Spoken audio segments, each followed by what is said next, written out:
qu'on peut apprécier la présence de Jésus en ces lieux? Est-ce qu'on peut pousser des cris de joie? Est-ce qu'on peut le faire?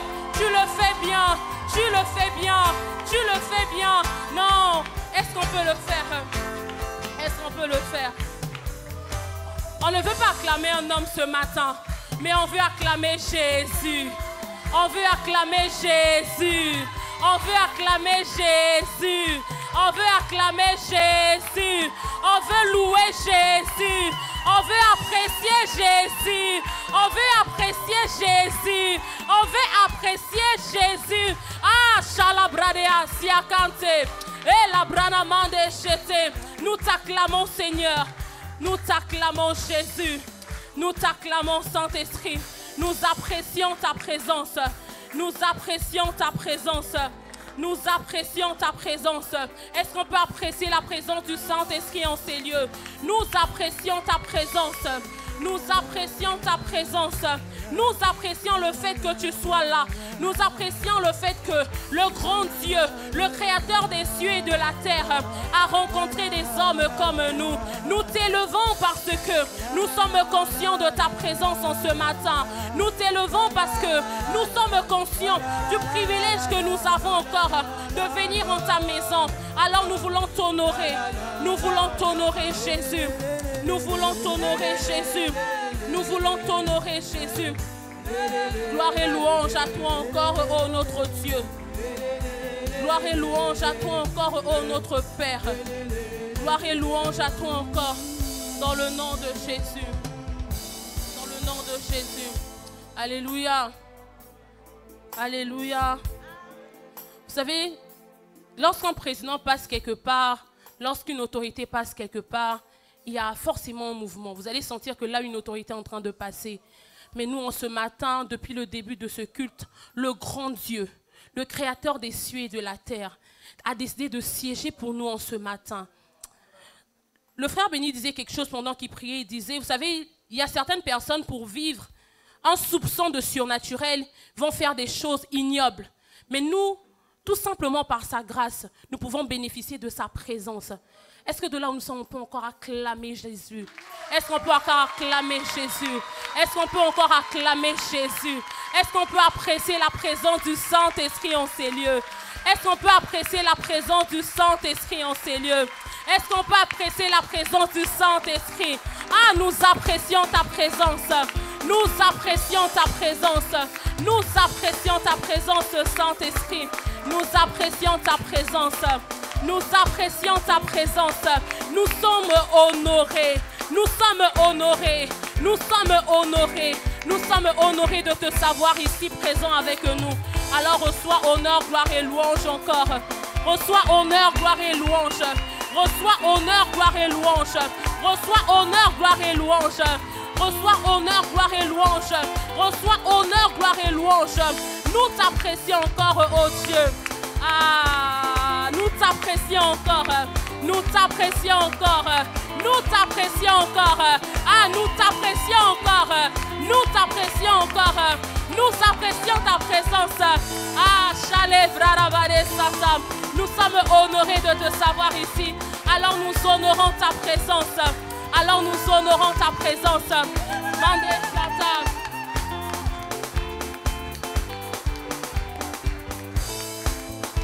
Alléluia. Est-ce que la louange peut nous donner un chant de louange? On veut louer Jésus ce matin. Un tout petit peu. On veut louer Jésus. On veut louer Jésus.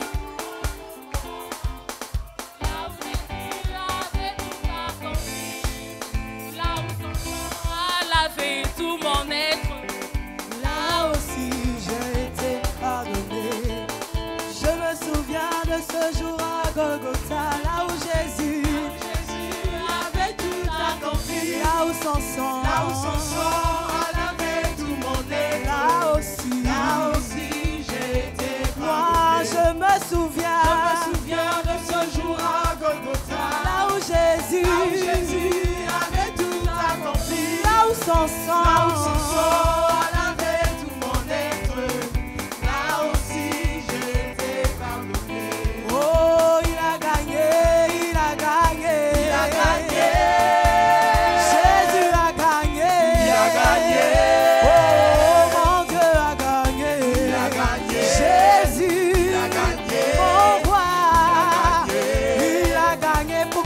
sois sauvé. Il a gagné. Oh, Jésus a gagné. Il a gagné. Oh, mon Dieu a gagné. Il a gagné. Jésus, Il a gagné. mon roi. Il a gagné. Oui, tu fais bien de pousser des cris de joie.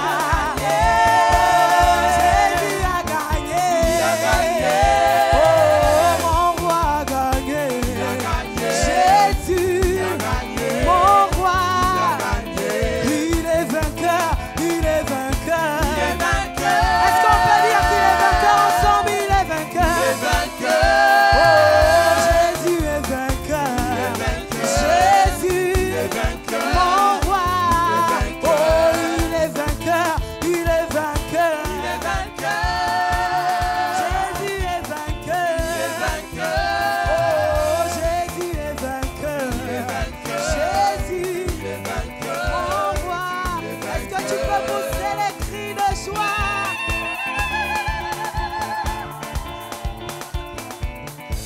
Non, tu n'as pas bien fait. Est-ce que tu peux pousser les cris de joie?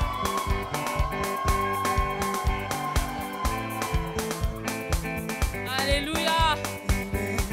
Devant la mer rouge, il est vivant. Devant la mer rouge, il est vivant. Devant la mer rouge, il est vivant. Devant cet obstacle, il est vivant. Devant cette montagne, il est vivant. Oh mon Dieu, Agis, il est vivant. mon Dieu. Ah, il est Oh mon Dieu, Agis, il est vivant. mon Dieu à moi. Ah, il est Oh mon Dieu, Agis, il est vivant. mon Dieu, Ah, il est oh mon Dieu, Agis, il est vivant. mon Dieu. En toi, il est vivant.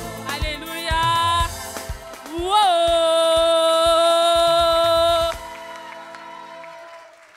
Amen. Est-ce que vous sentez comment est-ce que la présence de Dieu nous fait du bien? Non, Jésus est bon.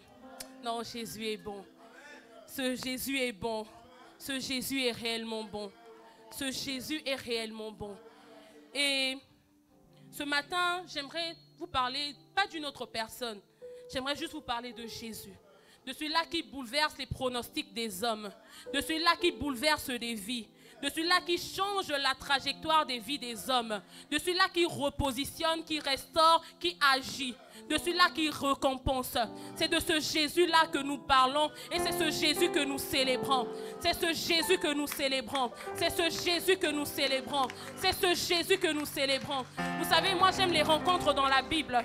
J'aime les rencontres dans la Bible. Lorsque Jésus rencontre Saul, il y a quelque chose qui se passe. Nous, lorsque nous venons dans la présence de Dieu, il y a également des choses qui se passent. Et nous voulons parler tout simplement de ce Jésus. Alléluia. De là où nous sommes, nous pouvons nous asseoir. Nous pouvons nous asseoir. Tu vas tout simplement prier encore. Tu vas demander au Seigneur de t'accorder d'écouter 2 fois, comme on dit, que ce Seigneur-là nous parle encore en ce matin. Tel que j'ai l'habitude de dire, on peut prêcher un même message, mais parfois, il y a une seule phrase qui sera pour toi. Alors prie encore en ce matin. Abba Père, nous te prions, nous voulons te dire que nous sommes auprès de toi. Nous voulons te dire que Jésus, nous sommes dans ta présence parce que nous savons que c'est auprès de toi que nous avons la solution, auprès de toi que nous avons le repos, auprès de toi que nous sommes restaurés, bénis. C'est auprès de toi encore que nous venons. Alors en ce matin, alors que nous voulons écouter ta parole qui est esprit et vie, nous voulons nous abaisser, nous voulons te dire que toi seul parle encore à nos cœurs. Seigneur, tu sais que ce qui change la vie des hommes, ce n'est pas la qualité du français ou le degré d'éloquence, mais c'est la puissance et la vie dégagée au travers de ta parole. Alors nous voulons être disposés, nous voulons te dire que nous disposons nos cœurs à la réception de cette parole-là. Nous disposons nos cœurs à recevoir ce message que toi seul tu nous as donné. Nous disons honneur, gloire et louange à toi encore, ô notre Dieu, dans le nom de Jésus. Amen. Amen, amen. Je bénis le nom du Seigneur encore pour la grâce qu'il me fait d'être là. Je bénis le nom du Seigneur pour la grâce qu'il me fait de parler à son peuple. Comme je le dis, c'est une grande responsabilité parce que je pars devant mes aînés dans la foi, mes aînés en âge. Mais gloire au Seigneur pour cette grâce-là qu'il a encore fait dans ma vie. Je bénis le nom du Seigneur pour les anciens de cette église, pour la vie de l'apôtre Germain Deke, pour la vie de notre référent. Que le Seigneur les bénisse là où ils sont. Amen. Nous voulons parler de quelque chose en ce matin. Mon thème de ce matin est tout simplement « L'on ne m'appellera plus délaissé ». L'on ne m'appellera plus délaissé. Amen. J'ai dit ça en introduction, j'ai dit que ce matin, j'aimerais vous parler de quelqu'un. J'aimerais vous parler de celui qui bouleverse les vies. Parce que ce Jésus-là, il a réellement la capacité de faire ces choses. J'aimerais vous parler de celui-là qui bouleverse les pronostics des hommes. Vous savez, les hommes peuvent avoir des pronostics. Parfois, quand on grandit dans les familles, on peut dire que, bon, toi, dans 10 ans, on te voit à tel endroit, mais toi, bon, c'est un peu compliqué. Mais ce Jésus-là, c'est bouleverser les pronostics. Je vais vous parler de ce Jésus-là qui bouleverse également les plans des hommes. En tant qu'homme, on peut faire des plans, les hommes peuvent même faire des plans sur nos vies, mais c'est la volonté de Dieu qui doit s'accomplir à la fin.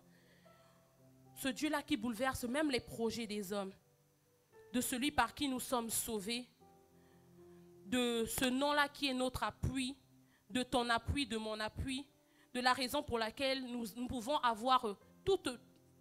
être pleinement confiants, parce que ce Jésus fait ces choses. Alléluia. De celui qui change des noms et des situations, de l'auteur de notre salut. C'est de ce Jésus-là dont je voulais parler. Et j'aimerais parler également de l'alliance, des bénéfices de l'alliance que nous avons avec Jésus.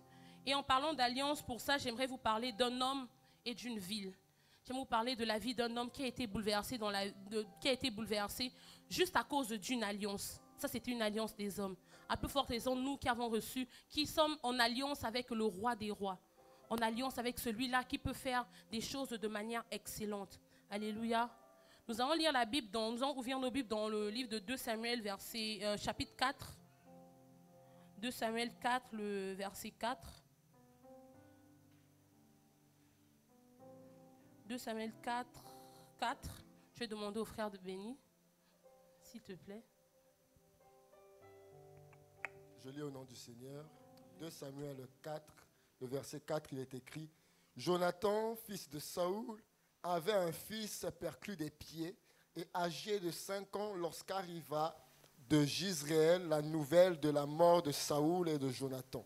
Sa nourrice le prit et s'enfuit, et comme elle précipitait sa fuite, il tomba et resta boiteux. Son nom était Méphibosheth. » Amen. Amen.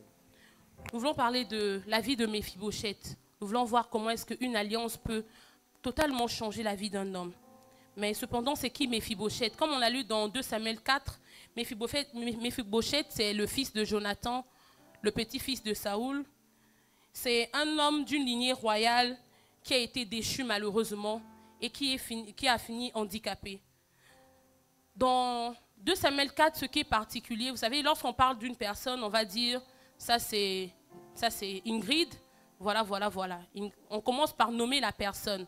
Mais dans 2 Samuel 4, il y a quelque chose de particulier. Lorsqu'on dit, la Bible dit, Jonathan, fils de Saoul, avait un fils perclus des pieds et âgé de 5 ans lorsqu'il arriva de Jizréel, la nouvelle de la mort de Saül et de Jonathan. Sa nourrice le prit et s'enfuit, et comme elle précipitait sa fuite, il tomba et resta boiteux. Son nom était Méphibosheth. Méphibosheth, ce qui est particulier dans son histoire, c'est qu'on commence son histoire en mettant l'accent sur son handicap. On commence son histoire en disant que lui, c'est un handicapé. Avant même de dire comment est-ce qu'il a été handicapé, on précise d'abord qu'il était handicapé. C'est ensuite qu'on dit comment est-ce que ces choses-là sont arrivées. Ces Méphibosheth, ce sont des personnes dont on peut dire qui ont peut-être une histoire familiale très tragédique, qui ont une tragédie dans leur famille, une tragédie dans leur vie. Ces personnes-là qui commencent, selon les hommes, sur un faux départ, mais que Dieu finit par restaurer parce qu'il est le Dieu de l'alliance. Alléluia. Méphibosheth, c'est, comme je l'ai dit, c'est une personne en temps normal, dans la normalité des choses, ou bien comment est-ce que les choses devaient se passer. Il descend d'une lignée royale. Méphibosheth n'était pas n'importe qui. Il était le fils de Jonathan, le petit-fils de Saoul. Donc même lorsque David est venu sur le trône, étant donné, même lorsque David est venu sur le trône, il devait peut-être avoir une vie plus ou moins agréable. Mais ce n'était pas le cas de cet homme-là. Il vient d'une lignée royale, mais déchu. déjà à 5 ans, sa vie est déjà paralysée. Il se retrouve paralysé parce que la Bible dit que, alors que la nourrice, la servante, était en train de porter, en voulant fuir, parce qu'on avait dit que Jonathan et Saoul ont été tués, il tombe, il finit handicapé. Je veux parler de ces Méphibosheth-là. Vous savez, parfois, on vient des familles, on vient des lieux, on vient des milieux où on se dit que, Seigneur, tu n'aurais pas pu me mettre dans une autre famille. Est-ce que ce n'est pas possible que je puisse choisir moi-même le pays dans lequel je voulais naître?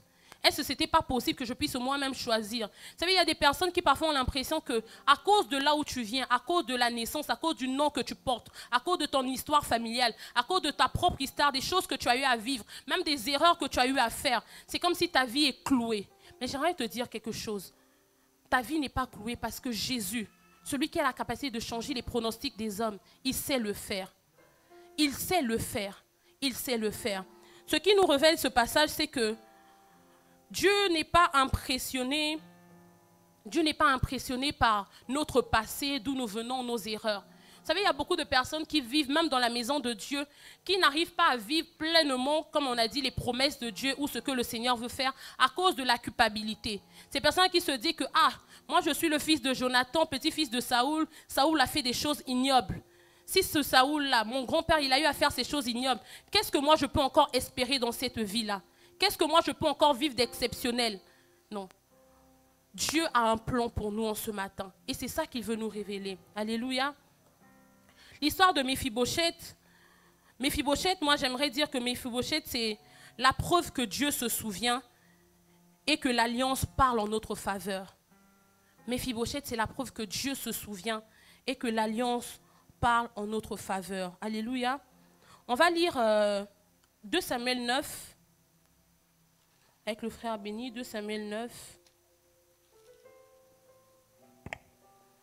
Du verset 1 au verset 7.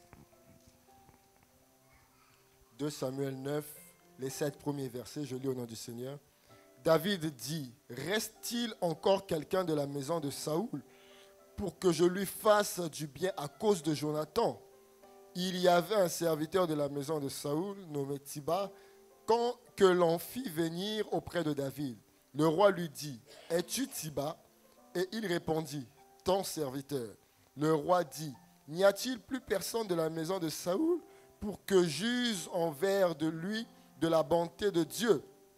Et Tiba répondit au roi, il y a encore un fils de Jonathan perclus des pieds. Le roi lui dit, où est-il?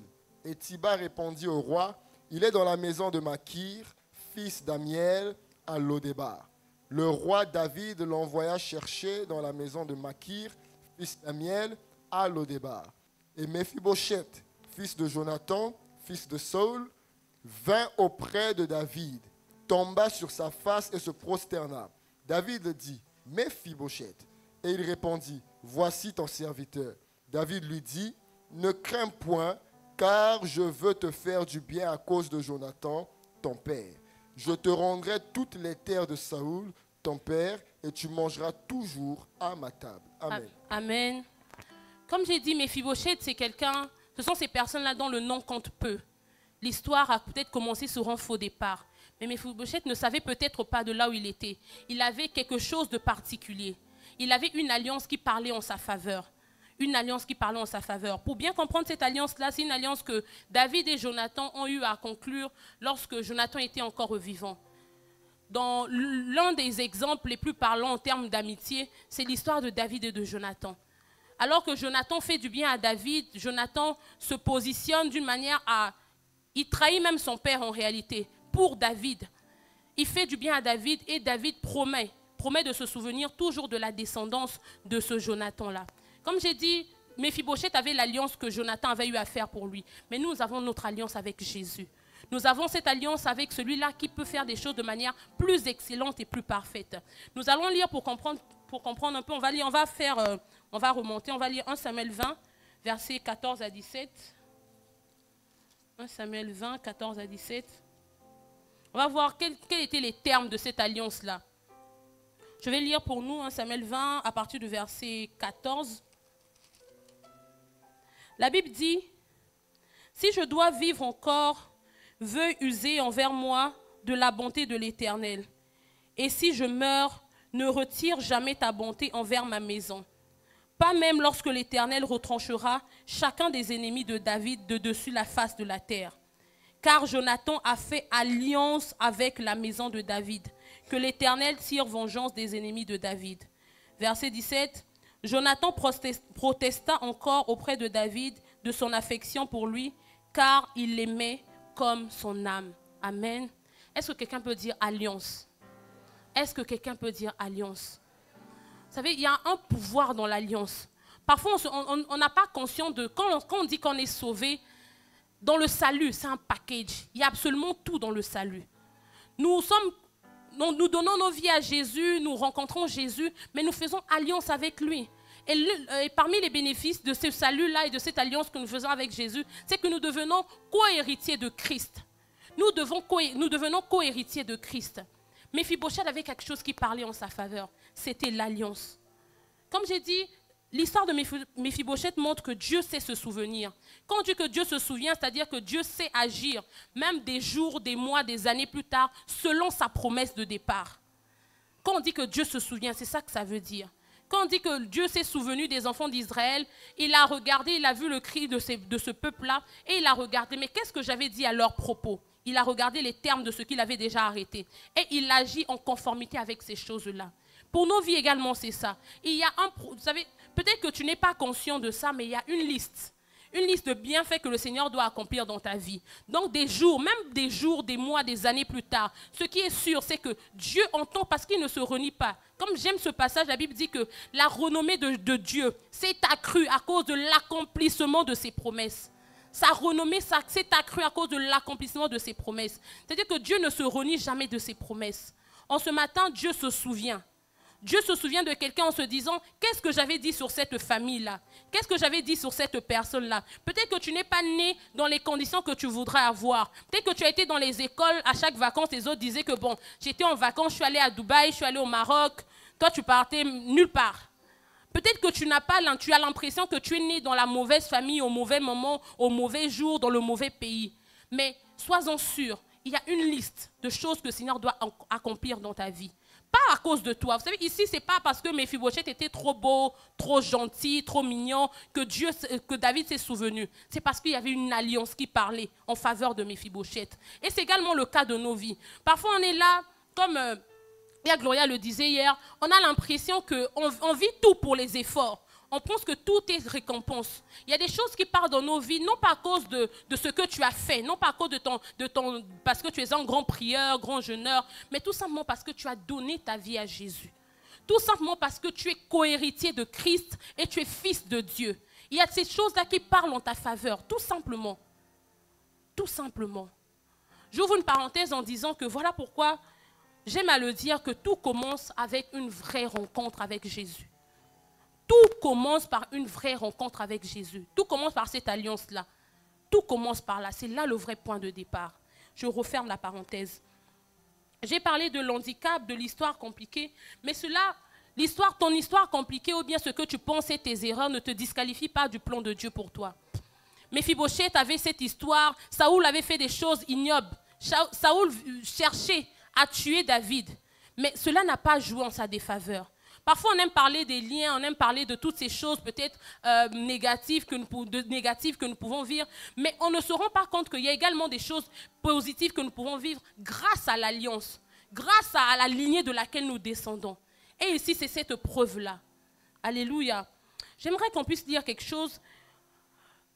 L'apôtre Paul avait bien compris. Dans 2 Corinthiens 12, le verset 9, avec le frère béni, l'apôtre Paul avait compris quelque chose. Et nous allons le lire. 2 Corinthiens 12, le verset 9.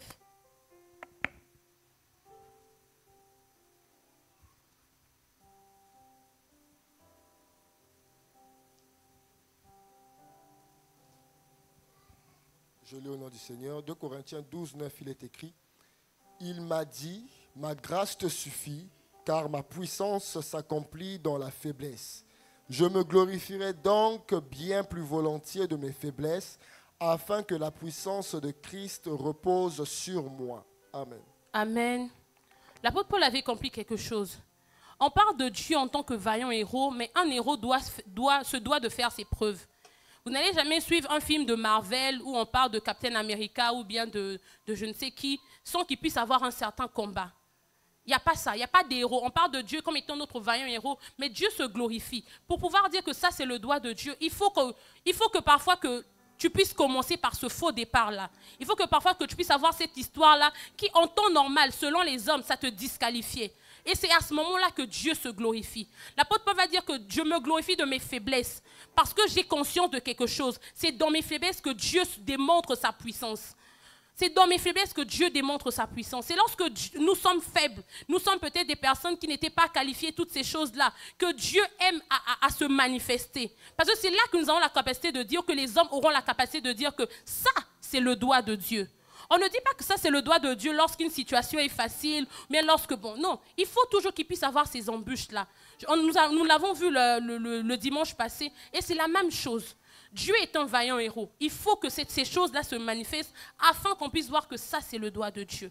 J'aimerais dire à quelqu'un, laisse Dieu écrire ton histoire. Laisse Dieu écrire ton histoire. Laisse Dieu écrire ton histoire. Ne regarde pas d'où tu viens, ton nom, tout ça là ne compte pas.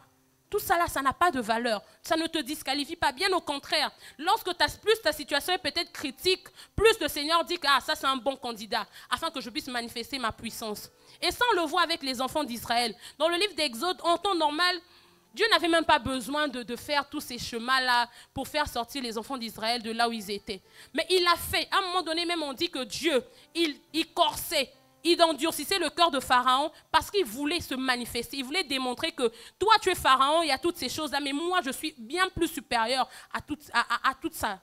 Il fallait que les enfants d'Israël puissent voir la grêle qui est tombée, les premiers-nés des Égyptiens qui sont morts, toutes ces choses, afin qu'ils puissent voir que non, le Dieu que nous suivons, c'est un Dieu qui est puissant. Alors j'aimerais encore te dire, laisse Dieu écrire ton histoire. Laisse Dieu écrire ton histoire. Permets à Dieu de prendre cette situation qui est compliquée, qui te fait pleurer, qui t'angoisse, et de se révéler. Parfois, vous savez, ce qui nous manque, c'est l'honnêteté dans la présence de Dieu et le dépouillement. C'est de venir dans la présence de Dieu et dire, Seigneur, ça, vraiment, ça me dépasse. Ah, si moi, ça me dépasse, je ne peux pas régler, je laisse ça au pied de la croix. Parfois, c'est ça qui nous dépasse. On est là, on aime montrer que nous sommes des vaillants, on peut par nous-mêmes. Depuis que tu as commencé à porter le fardeau de ta vie, là, où est-ce que tu en es? Depuis que tu as voulu montrer que, bon, toi, tu peux, toi, tu sais écrire les CV, tu sais écrire les lettres de motivation, que toi, vraiment, tu es trop beau, toi, tu es trop belle, tu peux. Où est-ce que tu en es? Parce que tout ce que nous pouvons faire, nos talents, nos grâces et tout ça, là, ce n'est rien devant la puissance de Dieu. Vous savez, il y a des gens qui ont commencé à travailler sans même écrire des CV. Sans écrire, oui, j'ai le plaisir de vous demander, j'ai vu l'offre tout un temps, parce que Dieu le fait. Parce que Dieu le fait. Il y a des gens qui sont entrés dans des endroits, parfois, on t'a amené, on te prend, on te dit, bon, tu sais conduire? Oui, je sais conduire, d'accord. On va aller voir un boss là, il cherche un chauffeur. Quand tu arrives là-bas, le boss te dit, mais attends, hormis conduire, est-ce que tu as un diplôme? Oui, j'ai un master. Oh, tu as un master en quoi? Mais j'ai un master en droit. Ah, tu as un master en droit. Mais ça tombe bien, je cherche un conseiller juridique. Parce que ça, c'est Dieu qui fait. Les méthodes de Dieu sont quelquefois étranges, sont quelquefois bizarres, mais ce sont les méthodes de Dieu. Et nous, notre problème, c'est que parfois, on veut tellement, on est trop intelligent, on est trop qualifié. On aime vivre selon le statu quo, bien selon la ligne de conduite que les hommes peuvent mettre. Mais ça, ce n'est pas important. Laisse Dieu écrire ton histoire. Permets à Dieu, si tu dois aller au rond-point 6, de parfois te faire passer par Pintola, par Grand Yoff et tout pour te ramener au rond-point 6. Ça, ce sont les méthodes de Dieu. Ça, ce sont les méthodes de Dieu. Alléluia. Non, dis encore avec moi, l'alliance parle. L'alliance parle. J'aimerais ouvrir une parenthèse. Vous savez ce qui a parlé ici, là, dans l'histoire de Méphibosheth, c'est l'alliance que Jonathan a eu à faire avec David. Vous savez, lorsque tu deviens chrétien, lorsque nous devenons des chrétiens, en réalité, tout ce que nous faisons, ta vie de prière, ta vie de méditation, ta vie spirituelle, ta vie de consécration, toutes ces choses-là, ce sont des semences que tu fais pour léguer même à ta descendance. Si peut-être toi, ton arrière-grand-père t'a légué que des alliances avec certains esprits de je ne sais pas quoi, toi, tu dois être cette personne-là qui doit léguer à ta descendance une alliance avec Dieu. Vous savez, qu'est-ce qui donne le pouvoir de dire le Dieu d'Abraham, le Dieu d'Isaac, le Dieu de Jacob? C'est parce que ces pères-là, ces patriarches avaient une histoire avec Jésus. Parfois, on est dans les familles, tu es la personne, tu es la première personne avec qui Dieu fera une alliance. Et cela doit parler pour ta famille, mais également pour ta descendance. Alors prends ta vie très au sérieux. Nous devons prendre nos vies très, très au sérieux. Alléluia. Je referme ma parenthèse. On va revenir dans 2 Samuel 9. Dans 2 Samuel 9, on va lire pour nous. La Bible dit, David dit, reste-t-il encore quelqu'un de la maison de Saoul pour que je lui fasse du bien à cause de Jonathan? J'aimerais dire en ce matin, reste-t-il encore quelqu'un qui a donné sa vie à Jésus afin que je lui fasse du bien à cause du prix du sang versé à la croix de Golgotha? Voilà nous dans ce dans quoi nous sommes. Dieu regarde. La Bible dit que du haut des cieux, les yeux de l'Éternel parcourent la terre. Lorsqu'il parcourt la terre, ce n'est pas que pour chicoter, ce n'est pas que pour frapper les mauvaises choses. C'est également pour regarder. Il y a qui? Est-ce qu'il y a des gens à qui j'avais promis des choses, mais que je n'ai pas encore accompli? C'est qui? J'avais dit quoi à qui pour? Qu'est-ce que j'avais établi depuis le début de l'année pour cette personne-là? Nous sommes aujourd'hui au mois de mai. Qu'est-ce que je peux faire de bien pour quelqu'un? Non pas à cause de nous-mêmes. Nous sommes dans une saison, et je prie que le Seigneur nous fasse entrer dans cette saison, une saison où Dieu se souvient de nous, non pas à cause de nos efforts, mais juste à cause de sa grâce et de sa bonté, de sa fidélité. Non pas nos efforts. Non pas nos efforts. Et c'est ce qui se passe dans la vie de David, dans la vie de Méphibosheth plutôt. Et la Bible dit, il y avait un serviteur de la maison de Saoul nommé Tiba, que l'on fit venir auprès de David. Le roi lui dit, es-tu Tiba? Et il répondit, ton serviteur. Le roi dit, n'y a-t-il plus personne de la maison de Saoul pour que j'use envers lui de la bonté de Dieu? Et Tiba répondit au roi, il y a encore un fils de Jonathan, perclus des pieds. Qu'en cette saison que Dieu lui-même te cherche, qu'en cette saison que Dieu lui-même te cherche, que Dieu se dise que je dois faire du bien, je dois faire du bien, je dois lui faire du bien. Alléluia. Ici, ce n'est pas Méphibosheth qui allait demander à David, ah, est-ce que j'aurai l'honneur? Pourrez-vous m'accorder son excellence? Non. C'est David, roi de son état. Est-ce que vous vous rendez compte à quel point c'est particulier? David était roi. Quand tu es roi, tu es président, tu es une autorité, il y a des choses qui peuvent t'échapper. Mais ça n'a pas échappé David. Il cherchait, il regardait, il demandait, il se posait la question. Et que Dieu, dans sa grandeur et que dans sa souveraineté, qu'il puisse regarder quelqu'un ce matin et qu'il cherche quelqu'un et qu'il se souvienne de quelqu'un. Que Dieu se souvienne de quelqu'un afin qu'on ne nous appelle plus des délaissés. Afin qu'on ne nous appelle plus des délaissés. Dans le verset 4, la Bible dit, le roi lui dit, où est-il? Et Tiba répondit au roi, il est dans la maison de Makir, fils d'Amiel à Lodébar. À Lodébar. Qui connaît ce qui signifie Lodébar? On chante ça. Je pense que c'est Jonathan Gamela qui a chanté ça. L'Éternel m'a choisi, Lodébar m'a volé. À la place du roi, je me suis assis. Méphibosheth était à Lodébar. Lodébar, c'est un endroit particulier. Lodébar, c'est une terre qui signifie sans pâturage. Lodébar, c'est une terre aride, sèche. Vraiment, c'est le genre de terre ou de genre d'endroit ou de genre de situation, genre de saison. Quand tu es dedans, toi-même tu cherches, tu dis non. Même 500 est devenu dur dans le pays. Méphibosheth était à Lodébar. Méphibosheth qui était normalement d'une lignée royale, mais une lignée royale qui était déchue quand même, il se retrouve à Lodébar. Il se retrouve dans un endroit de sécheresse, dans un endroit de douleur, dans un endroit de difficulté, dans un endroit où, je ne sais même pas s'il avait les 2 repas par jour lorsque Méphibosheth était à Lodébar. Parce que c'est une ville qui se caractérisait par la sécheresse. C'est là-bas qu'il était. Mais j'aime lorsque Dieu agit. J'aime lorsque c'est Dieu qui fait. On dit qu'il était à Lodébar. On est parti le chercher jusqu'à Lodébar, jusque dans les tréfonds de Lodébar. Peut-être qu'il était à Cœur-Massar ou bien à je ne sais où de Lodébar. Il était très loin. Ça c'est moi qui rajoute. C'est sûr qu'il était très loin à Lodébar. Il était très, très, très loin. Mais on va le chercher là-bas. Est-ce que tu es à Lodébar ce matin? Est-ce que tu es dans une saison où tu te dis, ah Seigneur, ça je ne vis pas mais je survis?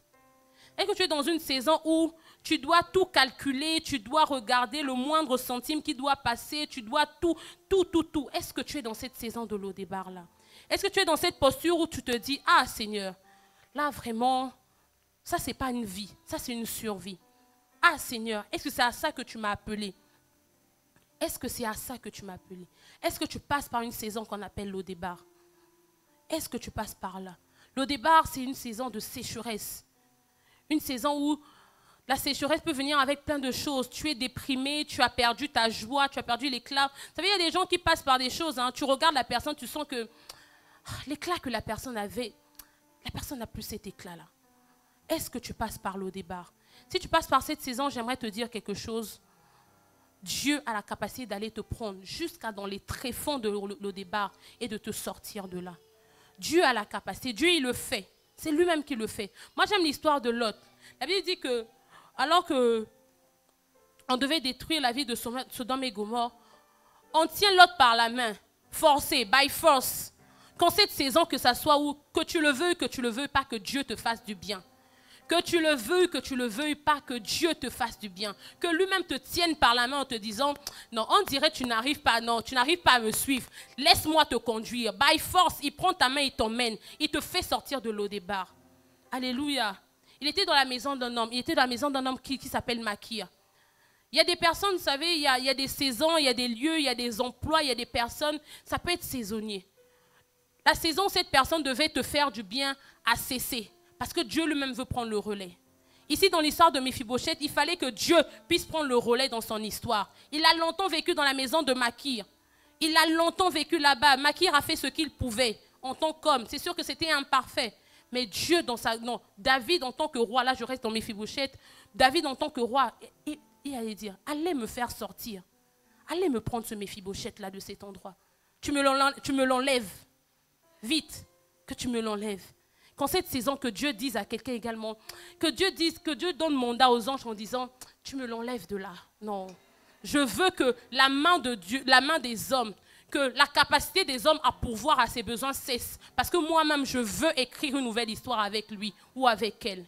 Que Dieu nous accorde d'expérimenter ces choses-là. Alléluia. Vous savez, la main des hommes, les hommes même munis de la meilleure des volontés, la meilleure tout ça là, ne peuvent pas faire des choses à la hauteur de ce que Dieu peut faire. Dans l'histoire de Méphibosheth, il y a quelque chose qui est... La Bible dit que la servante voulait sauver Méphibosheth. Elle était remplie de bonnes intentions. Elle était peut-être remplie de compassion. Elle se disait que, l'enfant là, si je le laisse ici, là, c'est sûr qu'on va finir avec lui. Mais même dans son action, elle a été imparfaite. Elle a fait tomber l'enfant. Il s'est retrouvé perclus des pieds. Et c'est ça. Même, j'aimerais dire à quelqu'un, vous savez, nos parents nous aiment, mais tes parents ne t'aiment pas plus que Dieu. Tes parents ne t'aiment pas plus que Dieu. Tes parents ne peuvent pas avoir la prétention de dire que j'ai des meilleurs plans, j'ai des plans plus merveilleux que ce que Dieu a prévu pour toi. Parce que parfois, il faut qu'on puisse avoir conscience que nos parents nous aiment, ces personnes-là que Dieu a citées dans nos vies nous aiment, mais leurs actions peuvent être limitées parce qu'ils ne sont pas Dieu. Alors, comme j'aime le dire, je vais encore le répéter, laisse Dieu être Dieu dans ta vie. Tout simplement. Laisse Dieu être Dieu dans ta vie. On va continuer la lecture. La Bible dit, le roi David l'envoya chercher dans la maison de Makir, fils d'Amiel, à Lo-débar. Et Méphibosheth, fils de Jonathan, fils de Saoul, vint auprès de David, tomba sur sa face et se prosterna. David dit, Méphibosheth. Et il répondit, voici ton serviteur. David lui dit, ne crains point, car je veux te faire du bien. À cause de Jonathan, ton père, je te rendrai toutes les terres de Saoul, ton père, et tu mangeras toujours à ma table. Waouh! Non, j'aime lorsque Dieu agit. Non, j'aime lorsque Dieu agit. Lorsque Dieu agit, on peut le dire, c'est qu'il fait bien au-delà de ce que nous pensons, nous imaginons, bien au-delà. Tout ce que toi, tu t'imagines pour ta propre vie, là, dis-toi que Dieu a capacité de faire bien au-delà. Vraiment bien au-delà. David envoie qu'on puisse aller chercher Méphibosheth. Il arrive. On va lire un passage. Le verset 8, on va continuer. Le verset 8, la Bible dit, il se prosterna et dit, qu'est ton serviteur pour que tu regardes un chien mort tel que moi? C'est fort. Il dit, il se prosterna et dit, qu'est ton serviteur pour que tu regardes un chien mort tel que moi? Cela, ça montre à quel point est-ce que Méphibosheth, il était dans un état de tristesse, il était dans un état de désespoir. Parce qu'il se comparait même pas à un chien vivant, à un chien mort. Il n'y a pas... Non, c'est trop puissant. Mais même dans cette posture-là, David va faire quelque chose, il va relever va relever Méphibosheth. Il va lui dire, je vais te faire du bien. Non pas à cause de toi, non pas parce que tu es trop beau, tu es trop ceci, mais parce que j'avais fait une alliance autrefois avec Jonathan. Que l'alliance que nous avons avec Dieu, parle en notre faveur. Qu'à partir de ce matin, que le Seigneur nous fasse entrer dans une saison de grâce. Nous fassons entrer dans une saison de grâce. Une saison où les efforts cessent. Afin que tu vas être en train de vivre des choses en te disant, mais qu'est-ce qui se passe? C'est un peu trop facile. Non, c'est la grâce de Dieu. Les épreuves, vous savez, lorsque Dieu nous éprouve, c'est pour nous traiter, nous, de l'intérieur. Dieu ne nous veut pas du mal. Dieu ne nous veut pas du mal. Dieu est un Père tellement responsable qu'il nous veut profondément du bien. Profondément du bien. Et que, comme Méphibosheth, que Dieu nous sorte de l'O-Débar. Que Dieu nous sorte de l'O-Débar. Alors, si tu étais comme Méphibosheth, tu te comparais à un chien mort, j'aimerais te dire, s'il te plaît, époussez tes vêtements. Remets ta couronne. Et accepte la grâce de Dieu dans ta vie. Accepte cette main que le Seigneur est en train de te tendre. Époussette, enlève ces habits de deuil. Enlève ces habits où tu as trop longtemps pleuré, tu t'es trop longtemps lamenté sur ta personne, sur ton histoire. Dieu sait, ah Seigneur, moi j'ai eu à faire ce que j'ai fait. Ah peut-être que oui, je suis passé par ci, j'ai eu tant de ex, tant de ci, tant de ça. Non. Ne laisse pas le diable te persécuter avec ses paroles mensongères.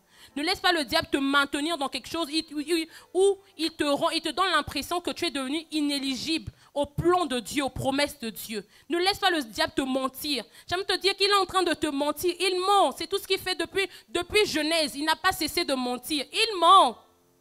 Il ment. C'est faux. Ce qu'il dit, c'est faux. Je ne sais pas qui t'a dit que le diable, ce qu'il est en train de te dire, c'est vrai, mais moi, j'aimerais te dire que c'est faux. C'est très faux. Ce n'est pas ce que la Bible dit. Ce n'est pas ce que le Jésus que moi je connais dit. Ce n'est pas ce qu'il dit. La Bible dit que même si ton péché, même si ton vêtement était rouge comme du... C'est-à-dire, même cette chaise-là est claire. Rouge comme du cramoisi. Il a la capacité de te laver. Alors accepte le pardon de Dieu. Accepte la restauration de Dieu. Accepte que Dieu te redonne ta couronne. La Bible dit que nous sommes un peuple élu, un sacerdoce royal. Un sacerdoce royal. Reprends ta couronne. Reprends ta posture. Reprends ta posture. Même perclus des pieds, Méphibosheth va vivre quelque chose d'incroyable. Son histoire va changer. Parce que David, qui était roi à cette époque, a fait grâce. On parle des hommes, on parle de grâce présidentielle, mais pourquoi est-ce que nous ne voulons pas accepter la grâce de Dieu? Pourquoi est-ce que nous ne voulons pas accepter la grâce de Dieu? Est-ce que les hommes ont meilleur cœur que Dieu? Si même les hommes, on peut regarder, on dit, bon, grâce présidentielle, à plus forte raison Dieu. À plus forte raison ce Père-là, qui est un Père très responsable. À plus forte raison ce Dieu-là. Et lorsque Dieu se souvient, je vais relire le passage qui le dit. Le verset 7, David lui dit, « Ne crains point car je veux te faire du bien. À cause de Jonathan, ton père, je te rendrai toutes tes terres. Je te rendrai toutes les terres de Saoul, ton père, et tu mangeras toujours à ma table. » Lorsque Dieu se souvient, il y a quelque chose qu'il fait, il restitue. Lorsque Dieu se souvient de quelqu'un, il restitue. Et c'est ce qu'il a fait. Vous voyez à quel point l'ignorance peut nous faire passer à côté des choses que le Seigneur avait prévues pour nous. Méphibosheth, il était à Lo-Débar en train de souffrir, alors que Saoul, même Saoul dans toute sa méchanceté, avait laissé des terres que normalement il devait hériter. Mais il était en train de souffrir à Lo-Débar, juste à cause de l'ignorance. Et parfois nous aussi nous sommes comme ça.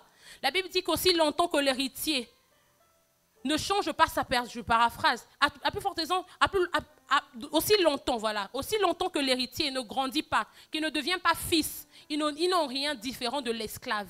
Parfois nous sommes là, nous vivons comme des esclaves alors que Dieu nous a déjà restaurés. Alors qu'il y a déjà des choses que Dieu avait déjà donné mandat, il avait déjà écrit. Il ne reste que tu puisses partir puis réclamer en disant, mais hé, attends, ce que mon père avait laissé là, Jokma, rends, c'est pas pour toi, rends. C'est ce que mon père m'avait laissé. Lorsque Dieu se souvient, il restitue. Alors en ce matin, je prie que le Seigneur puisse restituer des choses qui ont été longtemps volées dans la vie de quelqu'un. Que le Seigneur restitue. Que le Seigneur restitue. Que le Seigneur restitue en ce matin. Et comme je dis, j'aime Dieu parce qu'il fait bien au-delà. Il ne s'arrête pas à restituer les terres que Saoul avait. Il dit, et tu mangeras toujours à ma table. Ah, peut-être que Méphibosheth, lorsqu'il était dans la maison de Makir à Lodébar, il n'avait même pas une table à manger. Peut-être qu'il ne savait même pas c'était quoi manger une table. Mais David fait bien plus. Il dit, tu mangeras à ma table. Tu mangeras à ma table. En ce matin, je ne prie pas seulement pour que le Seigneur restitue, mais je prie également que Dieu fasse bien au-delà, selon la grandeur, l'étendue de ses richesses. L'étendue de ses richesses. Dieu ne fait pas comme nous les hommes. Nous les hommes, on peut dire que bon, je vais faire un peu et tout. Non, Dieu fait bien au-delà. Que le Seigneur fasse sourire. J'aime ce qu'un homme a dit. Que le Seigneur fasse sourire quelqu'un. Que le Seigneur donne à quelqu'un de rire, d'un rire franc et sincère. Lorsque tu verras ce que Dieu est en train de faire, tu te dis, tu es en train de te balader dans la rue, tu te dis, hé Seigneur, c'est moi qui suis en train de vivre toutes ces choses-là. Que le Seigneur redonne la joie au cœur de quelqu'un. Que le Seigneur restaure profondément quelqu'un. Que Dieu fasse ces choses-là. Que Dieu restaure quelqu'un ce matin. Que le Seigneur vous redonne une joie parfaite. La Bible dit que c'est une joie qui ne dépend pas des circonstances et toutes ces choses-là. Lorsque Dieu fait, il le fait bien. Il le fait même très bien. Mention excellente. On dit qu'il n'y a pas de 20 sur 20. Lorsque Dieu fait, il va même à 100 sur 20. Parce que c'est Dieu qui a la capacité de le faire. Le Dieu de plus. Le Dieu de bien plus. Bien plus. Que le Seigneur accorde à quelqu'un d'expérimenter ces choses-là en ce matin. Alléluia. Alléluia. Je vais continuer la lecture. La Bible dit, dans le verset 9, toujours dans 2 Samuel 9, la Bible dit, le roi appela Tsiba, serviteur de Saoul, et lui dit, je donne au fils de ton maître tout ce qui appartenait à Saoul et toute sa maison. Tu cultiveras pour lui les terres, toi et tes fils et tes serviteurs, et tu feras les récoltes, afin que le fils de ton maître ait du pain à manger, et Méphibosheth, fils de ton maître, mangera toujours à ma table. Or, Tsiba avait 15 fils et 20 serviteurs. Ah, les choses que Dieu fait. Ça, c'est Dieu qui ne peut faire que des choses comme ça. Il n'y a que Dieu pour faire comme ça. Il était à Lodébar, peut-être qu'il n'avait même pas de serviteurs. Peut-être que même parfois, étant donné qu'il était perclus des pieds, même pour se laver, c'était difficile. Il fallait qu'il puisse attendre toute la journée que quelqu'un ait pitié de lui pour essayer de nettoyer un peu son corps. Mais là, il entre, il expérimente quelque chose d'incroyable. On lui dit que lui là qui était le serviteur de ton père, alors qu'il a 15 fils, 15 autres fils et des serviteurs, toutes ces personnes-là sont désormais à ton service. Que le Seigneur le fasse pour quelqu'un. Que le Seigneur le fasse pour quelqu'un. Le verset 11, la Bible dit, il dit au roi, ton serviteur fera tout ce que le roi, mon Seigneur, ordonne. La Bible dit que lorsque Dieu approuve les voies d'un homme, il dispose favorablement même ses ennemis. Si le roi, David, avait ordonné, Tsiba ne pouvait que fléchir. Maintenant, si notre Dieu, le grand Dieu, ordonne, qui peut résister? Lorsque lui ouvre, qui peut fermer? Lorsque lui ferme, qui peut ouvrir? Dieu a déjà ordonné que des gens te fassent du bien. Dieu a ordonné. Dieu a ordonné. De la même manière que Dieu a... Vous savez, pour l'histoire de Joseph, Dieu aurait pu ne pas donner cette vision-là à Pharaon. Il aurait pu le donner à quelqu'un d'autre. Mais Dieu savait que Joseph devait accomplir sa mission. Il devait le faire. Alors il persécute le sommeil de Pharaon. Que Dieu persécute quelqu'un. Une personne qui s'était trop longtemps assise sur ton dossier, assise sur ce qui devait être ta bénédiction, assise sur des choses qui devaient te revenir de droit. Que le Seigneur persécute ces personnes-là. Et on le voit en Afrique. Parfois tu es là, tu es orphelin, papa est parti, peut-être vous êtes resté avec maman. Il y a un nom qui est sorti de je ne sais où pour s'asseoir sur ce qui te revient de droit. Mais que je prie au nom de Jésus, que le Seigneur persécute le sommeil de ces personnes-là. Tant qu'ils ne te donneront pas ce qui te revient de droit, point de repos pour eux. Point de repos pour eux. Jusqu'à ce que le Seigneur a dit puisse te revenir. Au nom de Jésus. Au nom de Jésus. Je continue dans la lecture. La Bible dit, le Seigneur ordonne à son serviteur, voilà, avec 15 fils et 20 serviteurs. Il dit au roi, ton serviteur fera tout ce que le roi, mon Seigneur, ordonne à son serviteur. Et Méphibosheth mangea à la table de David comme l'un des fils du roi. Non, ça c'est Dieu qui fait ça. Méphibosheth ne se retrouve pas juste à manger à la table du roi. savez, on aurait pu dire que bon, ça là c'est ma nourriture, David, ça c'est la part du repas de David et ses enfants. Et ça, c'est quand même la petite part qu'on donne à Méphibosheth. Bon, toi on te fait déjà gras, tu dois pas être exigeant. Mais David ne fait pas ça. Il fait quelque chose, il dit, la Bible dit que Méphibosheth se retrouve à manger comme s'il était un descendant direct de David. Et c'est ça que Dieu fait. C'est ça que Dieu fait. Je nous ai dit, nous sommes co-héritiers avec Christ, héritiers de Dieu. On ne nous donne pas des miettes. Ce qui devait te revenir de droit en tant que Dieu, par la rédemption, Dieu il nous a rachetés. Il nous a pris, nous sommes ses enfants. On est au même titre héritiers de toutes les promesses que Dieu avait données. Nous sommes également héritiers de ces choses-là. Alors que Dieu nous fasse entrer dans cette dimension-là. Le verset 12 et 13, Méphibosheth avait un jeune fils nommé Mika, et tous ceux qui demeuraient dans la maison de Thiba étaient serviteurs de Méphibosheth. Comme je l'ai dit, lorsque Dieu se souvient de quelqu'un, lorsque Dieu te bénit, en réalité, c'est pour que tu sois une source de bénédiction. Et ici, là, Méphibosheth, tout ce qu'il avait eu, ce que David avait fait pour lui, a été également bénéfique pour Mika, qui était son fils. Que ce que le Seigneur fera pour toi, soit également bénéfique pour ta famille, pour ces personnes-là que Dieu a connectées à ta vie. Plus tu monteras, plus tu auras la facilité. Vous savez, si aujourd'hui, en tant que grande sœur, tu me dis que j'ai besoin de 15 000, si moi-même je n'ai pas, est-ce que je vais te donner? Que le Seigneur puisse te remplir de telle sorte à ce que tu deviennes une source de bénédiction également pour ta famille. J'aimerais dire à quelqu'un, cela ne dépend pas de ton âge, de ta posture. Tu peux être le dernier, Mwanantsuka de ta famille, mais c'est toi que le Seigneur a choisi afin d'être toute une source de bénédiction pour toute la famille. Pour toute la famille, Dieu peut le faire. Et que cela soit le partage de quelqu'un. Le verset 13, la Bible dit, Méphibosheth habitait à Jérusalem, car il mangeait toujours à la table du roi. Il était boiteux des 2 pieds. Il avait une histoire, ça c'est son passé. Il était perclus, ça c'est son passé. Ce sont ces cicatrices-là, ces traces-là. Lorsque quelqu'un viendra le trouver à la table de David en lui disant « Mais toi, qu'est-ce que tu fais là ?» Il dira « C'est vrai, je porte encore en moi ces cicatrices-là. Mais David a fait grâce. » Que quelqu'un également puisse pouvoir dire, c'est vrai, j'avais ce passé-là. Que par ton passé, que par cette histoire-là, que lorsque le Seigneur te fera passer par toutes ces belles choses, que tu puisses pouvoir dire que c'est vrai, je viens de quelque part de difficile. Je n'ai pas un nom qui porte, un nom qui pèse, c'est vrai. Mais à moi, Dieu a fait grâce. Je suis tout simplement victime de la grâce de Dieu. La Bible dit qu'il est revenu, il est parti à Jérusalem. Jérusalem veut dire ville de paix. Ville de paix. Il a quitté Lodébar, de Lodébar à Jérusalem. Que quelqu'un fasse également ça pour quelqu'un. Que quelqu'un déplace quelqu'un de Lodébar à Jérusalem.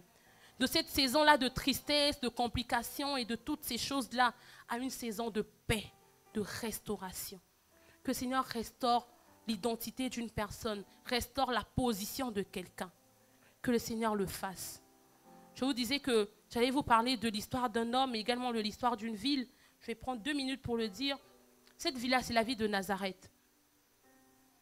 La ville de Nazareth. Nathanaël pouvait dire, est-ce que quelque chose de bon peut sortir de Nazareth? Ah, Nathanaël, tu n'avais pas la révélation de ce petit Nazareth-là, de cette ville qui est assimilée à la sécheresse parce que le climat n'est pas bon.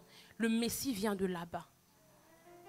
J'imagine ça doit être un flex pour les habitants de Nazareth de dire que, ah, Jésus, le faiseur des miracles, il vient de chez nous. Vous savez, on est là, quand tu es congolais, tu vois que quelqu'un est en train de briller, tu dis, oh, ça c'est un gars de chez nous, ça c'est un gars de chez nous. J'imagine, voilà. Donc, quand une personne essaie de sortir la tête, quand tu sais que vous avez un petit lien, tu vas même essayer de regarder l'arbre généalogique. Est-ce qu'on n'est pas un peu parenté? Parce que tellement que tu ressens de la fierté. Nazareth était en temps normal une ville délaissée. Une ville qui n'avait pas, on ne citait pas, c'est pas le genre de ville où tu vas regarder, tu vas dire que bon, je vais économiser pour aller là-bas en vacances ou en lune de miel. Mais de Nazareth venait quelqu'un. Et cet quelqu'un-là, c'est Jésus. Parce que tu portes Jésus. Parce que Jésus t'a rencontré. Il faut que les gens puissent avoir un flex, puissent avoir une certaine fierté à dire que, oh, mais ça, c'est ma sœur. Peut-être que tu ne sais pas, mais ça, c'est ma sœur. Que Dieu le fasse pour quelqu'un ce matin. Je prie sincèrement que Dieu nous emmène de Lodébar à Jérusalem. On ne nous appellera plus des délaissés. Mais le Seigneur change notre nom, change notre histoire. Est-ce que de là où nous sommes, on peut tout simplement se lever et bénir le nom du Seigneur? Abba Père, nous te sommes infiniment reconnaissants. Seigneur, nous te bénissons et nous te rendons de multiples actions de grâce. Merci pour ta parole. Merci parce que toi, tu sais faire des choses bien au-delà. Toi, tu sais agir de manière extraordinaire. Toi, tu sais faire des choses qui nous dépassent. Toi, tu sais faire des choses qui nous dépassent. Toi, tu sais faire des choses qui nous dépassent. Ah, Seigneur, même lorsque peut-être nous n'étions pas les premiers sur la liste, lorsqu'on parle des gens qui devaient peut-être réussir, qui devaient avoir des choses, nous n'étions pas les plus renommés ou bien les plus habiles à cause de notre posture. Mais toi, tu sais faire ces choses-là. Ah Jésus, toi, tu sais te souvenir de nous. Alors nous voulons tout simplement te rendre des actions de grâce. Nous voulons te bénir. Nous voulons te dire merci parce que nous croyons que tu fais ces choses-là. Nous croyons en ta parole. Nous croyons en ta parole. Nous croyons en ta parole. Si tu l'as fait pour Méphibosheth, c'est que tu peux également le faire pour quelqu'un. Seigneur, si tu l'as fait pour Méphibosheth, les histoires dans la Bible, c'est pour que nous puissions nous appuyer. C'est pour que nous puissions pouvoir croire que c'est encore possible. C'est encore possible. Tu dis à quelqu'un ce matin, c'est encore possible. Tout n'est pas fini, tout n'est pas perdu. C'est encore possible. Dieu peut écrire une nouvelle histoire avec toi. Dieu peut écrire une nouvelle histoire avec ta famille parce que c'est lui qui le fait. Il le fait tout simplement par sa grâce. Pas parce que tu es le plus méritant ou la plus méritante. Pas parce que tu es le plus beau, le plus éloquent, le plus ceci. Non, tout simplement parce que Dieu décide de te faire du bien. Alors Père, nous te bénissons pour ta parole encore, ô Dieu. Nous te disons merci. Merci parce que tu nous dis ces choses. Merci parce que tu nous rassures. Merci parce que tu nous fais rentrer dans une saison nouvelle. Tu nous fais rentrer dans une saison nouvelle. Tu nous fais rentrer dans une saison nouvelle. Alors nous prions. Nous te disons Amen. Amen à ces promesses. Amen à ces paroles. Amen à cette saison nouvelle dans laquelle toi tu veux nous faire entrer. Nous te disons tout simplement merci encore, ô Dieu. Dans le nom puissant de Jésus. Au nom de Jésus. Nous allons prier, on va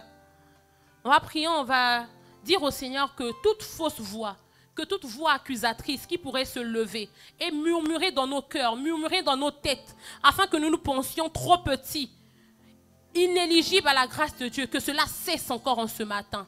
Que cela cesse en ce matin. Est-ce que nous pouvons élever nos voix et prier dans le nom de Jésus? Abba Père, nous te prions. Nous prions encore, ô Dieu, que toute voix contraire à ta voix, que tout projet que l'ennemi nous souffle, nous insuffle, nous fermons l'accès de l'ennemi à nos cœurs. Nous fermons l'accès de l'ennemi à nos cœurs. Nous fermons l'accès de l'ennemi à nos cœurs. Nous fermons l'accès à l'ennemi à nos cœurs. Parce que Satan, c'est un menteur. Satan, c'est un menteur. Nous ne voulons pas regarder à ce qu'il dit, à ses mensonges, mais nous voulons nous appuyer. Nous voulons tout simplement nous appuyer sur la vérité de ta parole. Nous voulons nous appuyer sur la vérité de ta parole. Nous voulons nous appuyer sur la vérité de ta parole. Nous voulons nous appuyer, non pas sur ce que toi, non pas sur ce que les hommes ont dit, non pas sur ce que la tante avait dit, le grand-père avait dit, non pas sur ce que mon frère avait dit, non pas sur ce que ma soeur avait dit, mais sur ce que toi tu dis. Je ferme l'accès à toute voix mensongère encore en ce matin. Je ferme l'accès à toute voix mensongère. Je ferme l'accès à toute voix mensongère. Toute voix qui nous dit que nous n'allons pas y arriver. Toutes ces voix qui nous disent que nous n'allons pas pouvoir décoller. Toutes ces voix qui disent que nous sommes appelés, nous sommes cloués à l'échec. Nous sommes cloués à l'échec. Nous disons non à toutes ces voix. Nous annulons encore cela. Nous annulons encore cela. Nous prenons autorité. Nous prenons autorité. Nous prenons autorité. Nous disons non. Nous disons que stop maintenant. Nous annulons encore cela. Nous disons que ça suffit. Nous disons que ça suffit. Nous disons que ça suffit.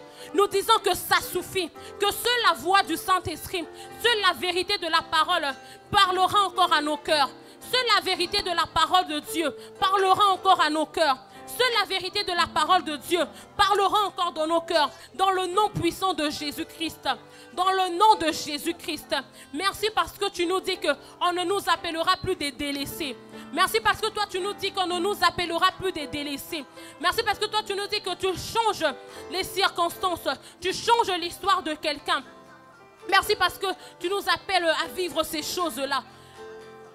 Toi tu nous appelles à vivre ces choses-là. Père, merci encore pour cela. Père, merci pour cela. Nous te disons merci encore, oh Dieu.